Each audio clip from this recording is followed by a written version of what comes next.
আসসালামু আলাইকুম, আমি শিউলি বলছি। চলে আসলাম নতুন আরেকটি ভিডিও নিয়ে। গিয়েছিলাম মোতালেব প্লাজা, আর ওখানে যে অনেক সুন্দর মজার মজার খাবার দেখতে পেলাম। তবে এই খাবারগুলো একদম হোমমেড ছিল। এখানে একটু মনে হয় ক্লাস 9-এ পড়া একটা ছেলে আর একটা ছেলে ছিল প্লাস আমার মনে হয় ক্লাস 2-এ পড়ে। দুটো মনে হয়, আমার কাছে মনে হচ্ছিল ওরা দুই ভাই। এরা হচ্ছে এখানে সুন্দর করে বেচা কেনা করছে। আমার বিষয়টা খুবই ভালো লাগছে, কিন্তু এই হোমমেড খাবারটা এত মজার ছিল, আমি আসলে বোঝাতে পারবো না। এত সুন্দর করে ওরা এটাকে শর্মাই বলে, যাই হোক, এটা ডেকোরেশনটা করছিল। এর মধ্যে চিকেনটা দিয়েছিল, তারপরে হচ্ছে শসা দিয়েছিল, আর কিচ্ছু কিন্তু দিইনি, তার মধ্যে হচ্ছে মায়োনেজটা দেয়া। তবে খাবারটা যখন খাই, আমি প্রথমে তো ভাবছিলাম খাবো না, তারপরে খেলাম যখন, আমার কাছে খুবই খুবই ভালো লাগছিল।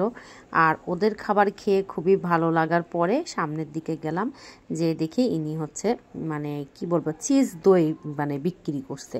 দইটাকে একটু ইয়ের মতো করে, আপনার এটাকে কি বলে, লাচ্ছি বললেই চলে।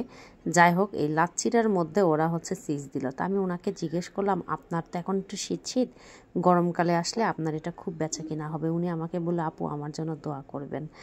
আর সত্যি কথা কি, ওর এই লাচ্ছিটা এত মজার ছিল, ও একদম নিজের হাতে সব কিছু বানায়।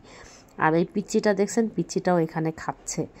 ও আমাকে দেখে একদম ভিডিও করা দেখে হেসে দিছে, আমিও হেসে দিছি ওকে দেখে। যাই হোক, উনি বলছিল আমি ছানা থেকে শুরু করে সব কিছু নিজেই বাসায় তৈরি করি। তা আমি বললাম, আপনিও আরেকটা পেজ খুলেন বা ভিডিও করেন, করে এভাবে ভিডিও করবেন বলছে, আসলে আমার না হয় না, লজ্জা করে। আমি সেখানে লজ্জার বিষয়, আপনার জিনিসটা এত মজার, আর আপনি কিভাবে সব কিছু তৈরি করেন, এটাও আপনি ফেসবুকে ভিডিও করে করে আপনি আপলোড করতে পারেন, ইউটিউব, ফেসবুক, যাই হোক, যেটা পেজে এগুলো ছাড়তে পারেন, আপনি কিন্তু অনেকই হবে। আমি বললাম, কি দইগুলো কি আপনি নিজে বানান? বললাম, হ্যাঁ, আমি সব কিছু নিজের হাতে, এখানে যা যা আছে, চিজ যা আছে, সব কিছু আমি নিজে বানাই। সত্যি মোতালেব প্লাজায় কেউ যদি যান, এর খাবারটা একটু হলেও খেয়ে দেখেন, খুবই খুবই খুবই মজার, খুবই ভালো লাগলো। তবে এটা গরমকালে প্রচুর মানুষ খাবে, এত মজার। আর শীতকাল বলে হালকা একটু ঠান্ডা দিয়েছিল, গরমকালে হয়তো বেশি দেবে, কিন্তু একটা ওর প্রশংসা না করে আমি পারছি না, যে এত সুন্দর মজার খাবারগুলো ছিল। খেয়ে খুবই মজা পেলাম। রাস্তার সামনে ওখানে দেখলাম বাড়ি থেকে তৈরি করে নিয়ে এসে, ওটা অনেক ছিল, ওদের ব্যাগ খালি শুধু বের করছে আর সেল করতেছে। সবাই একটা খেলেও আরেকটা খেতে ইচ্ছা করবে, এরকম ধরনেরই খাবার। এটার দাম ছিল একদম 50 টাকা করে। আর ওখানে শর্মাটা খেয়েছিলাম, সেটার দাম ছিল 60 টাকা। আর দুটো মিলাই খুব ভালো খাবারই ছিল। আমি অনেকক্ষণ ধরে ওনাকেও ভিডিও করতে আমার নিজের কাছেও লজ্জা লাগছিল, যে আমি ওনাকে করব, উনি কি বলবে না বলবে, থাক, এজন্য আর করিনি।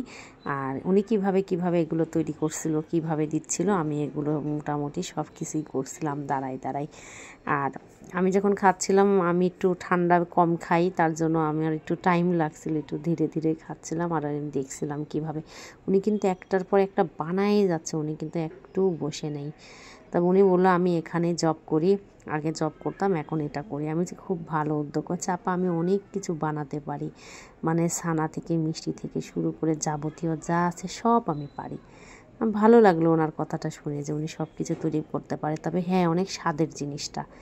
আপনারা বগুড়ার দই বলেন না, ওই বালতির মধ্যে কিন্তু সব দই, আর এটা আসলে বগুড়ার দই থেকেও অনেক অসাধারণ। আমার কাছে খুবই ভালো লাগছে, তার জন্যই আমি এটাকে ক্যামেরা বন্দি করতে সত্যিই ভুলি নাই। তারপরে অনেক সুন্দর করে মোতালেব প্লাজা সাজানো দেখলাম।